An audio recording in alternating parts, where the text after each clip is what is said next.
Hi everybody, welcome back. I hope you're all doing well. So in today's video, women are talking about the point in time when they came to that realization that it wasn't love, it was lust. Take a look. Really don't think that people talk about getting lusted over is like one of the most gut-wrenching feelings ever. Like, bitch, like, yes, thank you so much. I am sexy, but did you also know that I could play the flute? You see that girl going viral about the pain it is around being lusted over? I'm gonna just say this. Being lusted over and never properly loved will literally fry your brain cells. Like, what's literally giving people brain damage is getting that feeling of being lusted over and never loved, because it really translates to good enough to sleep with, but not good enough to be with. This makes me so happy. Anytime I see a woman wake up and realize what is actually going on instead of what she's been told, I'm like, yes, happy for you. Congratulations. Welcome to this side, because that is the best gift anybody can give to you. When you come to that realization that all that you've been told about romance, about love, about marriages, relationships was all a lie, and that you have to go in there with your head properly screwed on, negotiating for yourself. Like, yes, thank you. That another one just woke up. This is and honestly, it's going to be painful. It's going to hurt. See how she was crying. It's going to hurt. You're going to cry. You're going to mourn it, but you have to let it go. And from that time onwards, you become a different woman.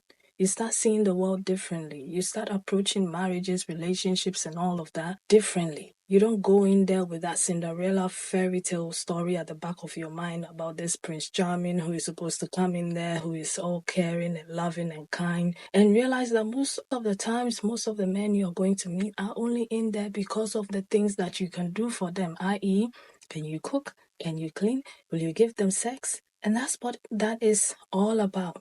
And if you don't come to that realization sooner, you're going to go through relationship after relationship after relationship after relationship, not realizing what you're doing wrong, right? Because you're still using the same approach in a 2025 era, in a red pill era, in a sleep with as much women as you can era.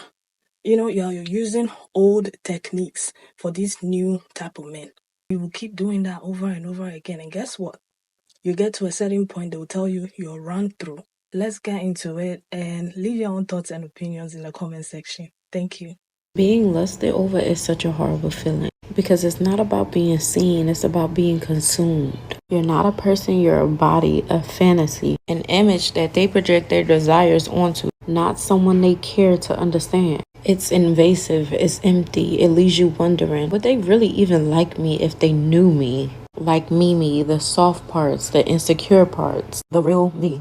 I don't want to be worshipped in someone's mind. I want to be respected in their presence. Held with intention and love throughout performance. Lust feels loud, but real love, it's patient and it listens. It sees past the surface. When you're lusted over, you feel exposed, not embraced. You feel stared at, not looked into. It's flattering for a moment, but it leaves you empty when it ends. Because love is not about what someone can do to you.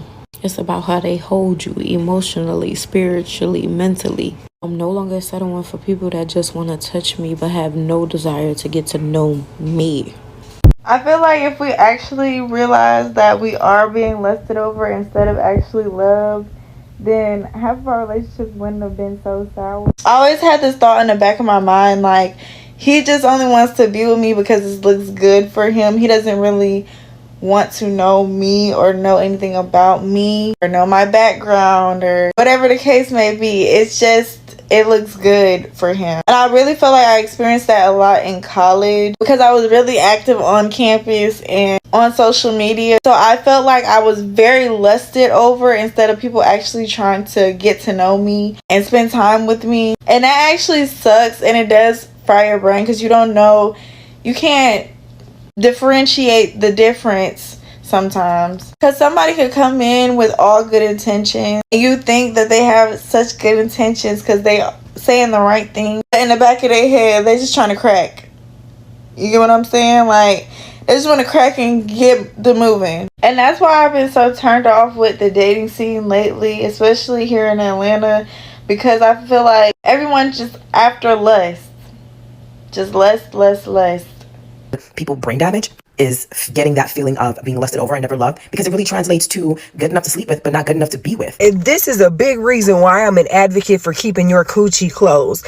It's not necessarily that we know you don't want to give in to your sexual urges. It's not necessarily that we know that majority of men that come to you want one thing out of you and then maybe something else will follow. It is the fact that it is so damaging. This is one of the things. It is so damaging to you as a woman to constantly be lusted over and never be given anything else that you truly need, that truly feeds you. You all think it's casual and it's easy, whatever, I need to get my rocks off. But what about the consequences thereafter? What about the fact that you don't get the aftercare that you need? That you may not even speak to this man like you want to? What about the fact that he likely doesn't have care and concern for you like that? And you really just want to be seen. You want someone who values you. You want to share your body with someone who knows the worth of being given access to you. And that cannot happen when you casually give your body out because you just feel like it. So when it comes to being lusted over, it's not just about sexual discipline. It's also that lusting, allowing multiple men to constantly lust after you and giving into that regardless of your level of attraction to them is going to eat away from your spirit as a woman. You're not going to like the sensation that you feel to not be valued, to only be lusted after. And so at some point you have to draw the line. And guess what? Like, men lusting after you is never going to stop, but how much better is it when they get to lust after you and they never have access to you? Eat it up. I always used to hear about your frontal lobe developing, and everyone used to say it was around 25. And when I tell you mine developed at 25, that little came right on time. And the pain I felt when my eyes were opened, and the first thing I realized was that people don't love me, people lust over me. But do you know what? That realization, as painful as it was, changed everything for me. I stopped going to certain places. I stopped talking to certain people. I stopped presenting myself in a way that showed people parts of me that were actually private and for me. Because I was like, wait, if these people don't love me, which is fine, because I don't want to be loved by everybody anyways, and you can't be, that means that a lot of the things that they're doing and saying are just to get into my pants. And that realization opened my eyes up to a world outside of male attention, a world outside of using your sexuality to promote yourself as attractive. Like, opening up my eyes to that meant that I was able to actually enjoy my life with my friends, by myself. I was able to do new things, have new experiences. These people don't love you, and that's okay. That's actually okay. That's not a problem. The problem is confusing lust and love, because lust and love are two very different things. They're not the same thing. And when you start to notice the differences, you can even smell lust. Like, I feel like I'm being hunted. I feel like I'm in a spiritual realm. It's different now. It's not the same. That frontal lobe hit me like a ton of bricks. It hurt at first, but I'm so grateful for the realization. One thing I've realized is that when they tell you as a child that boys only want one thing, they are not exaggerating or lying to you. It's really facts. And the sadder part is that a lot of women don't realize that until they are older, or they've already had children, or if they've already devoted so much of their life to men.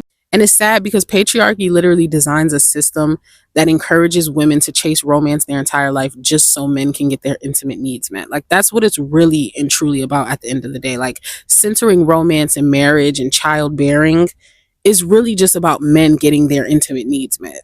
And they tell you it's about, oh, humanity in the world and all these things, when really it's just about men getting their intimate needs met. And I think part of why humanity is in such dire position is because for centuries now, women have been not really engaging in life from a place of chasing their true dreams, desires, and their heart and soul, but rather just waiting around for a diamond ring and a man and things that society, a patriarchal society, tells them will fulfill them, instead of actually doing what they want to do in life and impacting the world in that way. Oh my God, all these men lust over me. Nobody loves me.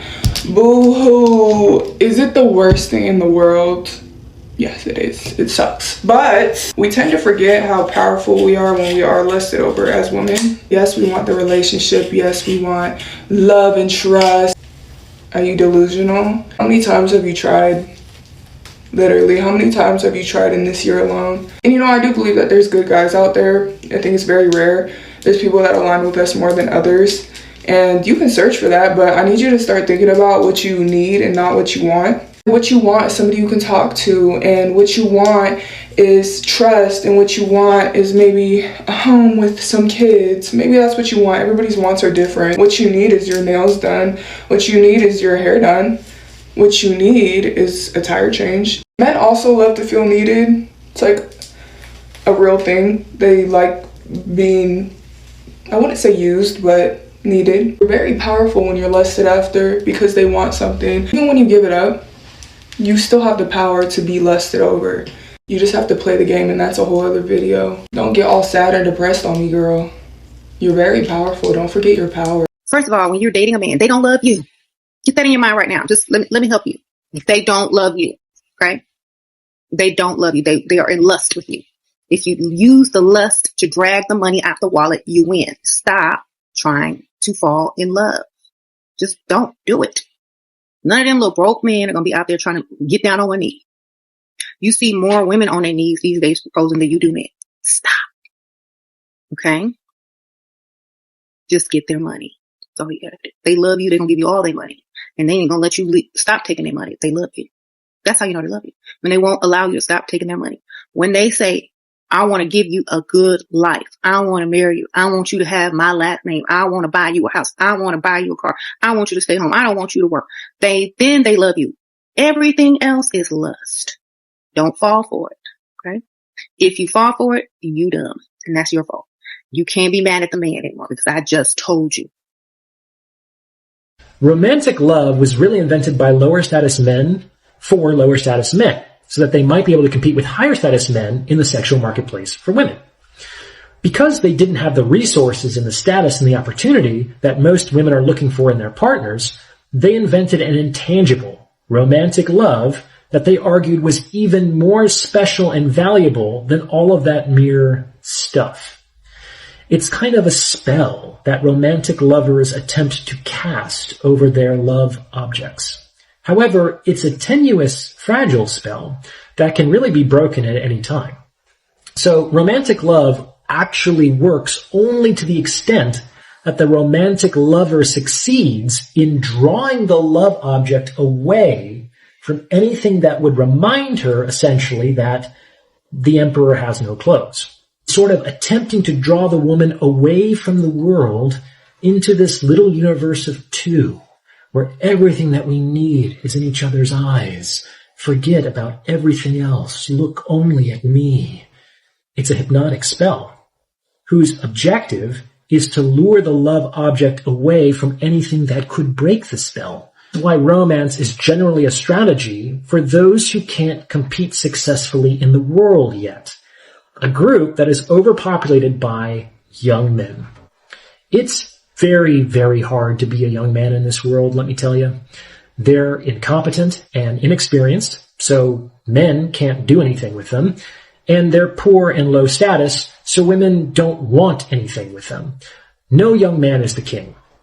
And if they can't rule in the real world, one of their sexual strategies is to kind of hypnotize women with the fantasy of romantic love into following them out of the real world and into the universe of two, where he can be king.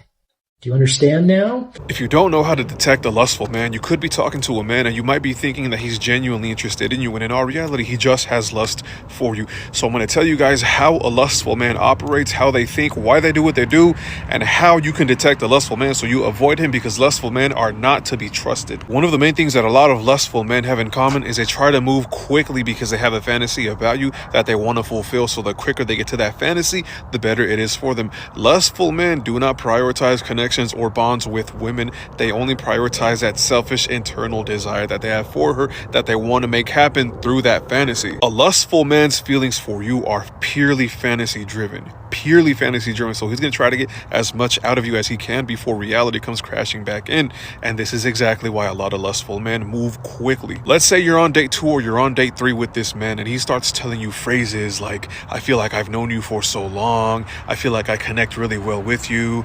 I vibe with you like I don't vibe with anybody else. He might even tell you that he loves you. If he says that shit on date 2 or date 3, lustful man, because why is he telling you all these things and he barely even knows you? Love grows over time, and if he's not building a connection with you by actually getting to know you and who you are, it's probably because it's more than likely based on sexual attraction. So he's gonna try to get it quick instead of trying to get to know you. Another thing lustful men do is they'll only hit you up when it's a last minute plan, and they don't really plan actual dates out to get to know you, because they're more than likely just trying to see you so they can hook up with you. If he's not actively planning out organized dates, trying to actually see you and making some sort of effort to reach out to you to actually get to know you, more than likely based on lust. If he's in lust, he's not going to ask about your life or bother to know anything about you beyond the physical. But if he's genuinely interested in you, he's going to ask more things about you because he wants to get to know who you are. If he's in lust, he's not going to bother to introduce you to the important people in his life because he doesn't see you as somebody important. He doesn't see you as a priority. But if he sees you as a priority, and if he sees you as somebody important in his life, he's going to introduce you to other important people in his life. And the biggest sign that a man is lustful is he will try to get touchy with you really early on. And this can range from a hug to a little tap on your shoulder, a little tap on your leg, a little pat on your back. Anything physical, a lustful man will try to make it as physical as possible, as quick as possible. Oh, and before somebody comes into the comments and it's like, well, and not all men are like that. All men don't do that. If you found the wrong guy, don't say all men are like that. We know. We know. We know there are some good guys out there. It's just that it's so hard to come across those guys. Okay? It's so hard to come across those guys, and all you meet these days are the manipulators. The ones who just want to have a quick one with you. The ones who are looking for a place to stay, the ones who are looking for their mummies, someone to cook for them, clean for them, and take care of them. The ones who are looking for someone to provide for them through and through. Just sit on the couch and enjoy themselves while putting babies simultaneously into you. The ones who are just self-seeking, who are not coming in there to add any value to your life. They are just ticking boxes of how many women they can sleep with or have slept with. And you don't realize that most of the times they are triangulating you against other women of other races, of other skin tones and hair textures and body features and so on and so forth. You're going to go through life with so many heartbreaks, heartbreak after heartbreak after heartbreak, because you still have that mindset, and the sooner you snap out of it, the better for you. Like I said before, you're going to make better choices, better decisions. You're going to look at love and relationships differently. You're going to come in there prepared, to look out for yourself, because that's what most of them do. All right. So it's not about, oh, you're trying to make men look bad. No, that's not what I'm saying. I'm trying to help as many women as I can in the littlest way that I can to realize what is happening around them. So they are not just somebody's checkbox. So they're going in there thinking about what will work for them, putting their best interest at the forefront of things, putting love at the back of things. Love is sweet, love is good. But first, let's think about what will work for us. What is in it for us? Because guess what? That's what a lot of men do. That's how a lot of men approach relationships. What's in it for them? But women have always been fed or given the shorthand of the stick with this whole romance and love nonsense. All right. So at least you're going in there putting yourself first. Is this going to work for me? Nah, he wants someone who's going to cook, do 50-50. He still wants me to work when I have children. He still wants me to bring half of the bills when I have children. He doesn't want to cook and clean. No, I want somebody who can also cook and clean. No, I want somebody who has their own house, their own car, their own days before I get into any relationship. No, I want somebody who wants to travel the world and see things. I don't want somebody who is going to keep me at home and just keep putting babies in me. And I know someone will say, oh, they are going to lie. Well, there's always ways and means to find these things out. Actions will tell you. What are they doing? So actions will always tell you what words cannot tell you. You know, that's why you have to be sharp and look out for these things. All right? Nobody's coming to save you if you don't save yourself. And like the other lady said, until then, keep your legs closed. All right? Since you know now that most of them are there just for your body, keep your legs closed. Make that thing very difficult for them to have access to. If that's what you want to do, then do it. If you're looking for something else aside, sleeping or having sex, then you will have to be able to control your body, your feelings, limit the access you give to these men to your body, right? And see what the outcomes brings. All right? But anyway, I'm going to leave it here. You leave your own thoughts and opinions in the comments, and I'm going to see you again in another video. Take care of yourselves and one another. Bye.